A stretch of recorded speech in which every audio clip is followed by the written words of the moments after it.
Более 600 детей отдохнут этим летом в детском оздоровительном лагере «Алмаз» в Ленске. Подготовка к сезону идет полным ходом. Красят корпуса, готовят инвентарь, высаживают цветы. А уборку территории лагеря взяли на себя подразделения компании «Алроса». Подробности в нашем следующем сюжете.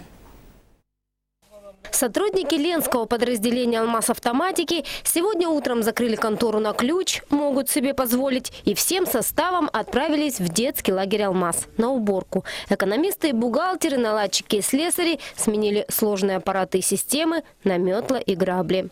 Мы любим, мы каждый год сюда приезжаем, каждый год прибираемся, помогаем лагерю, чем можем. А физический труд объединяет? Конечно, вон какие мы дружные все сегодня. Улыбаемся, смеемся, анекдоты рассказываем. Это ж, конечно, интересно, не каждый по своим кабинетам.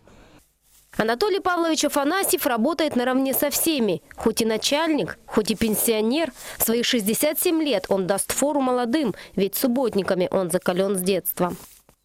Да это у нас еще, говорится, привет чуть ли не с молоком матери. Еще 60-е годы. Там эти субботники, они были и в моде, как бы даже почетные, ходили. Это привычно у нас еще со школьной скамьи, будем так говорить.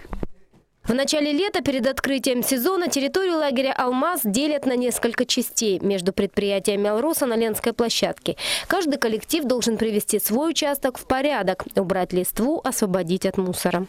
Вчера у нас тут были «Арм» и «Ричпорт». Завтра ждем судоходную компанию «Алроса-Лена». На следующей неделе к нам обещали приехать ЛПТС. То есть я хочу сказать, что и компании, и дочерние подразделения компании, и зависимые подразделения, все, никто не отказывается, нам помогают все, кто чем может. Пока в одном крыле работает «Алмаз Автоматика», в другом трудятся сотрудники ЛТП номер 1. Их участок самый большой – от ворот до медицинского корпуса. Субботники в лагере «Алмаз» всегда проходят в срок и качественно. Никто от работы не уклоняется. Ведь здесь отдыхают дети и внуки сотрудников компании «Алроса». А значит, все работают на совесть. К приезду отдыхающих лагерь будет в идеальном состоянии.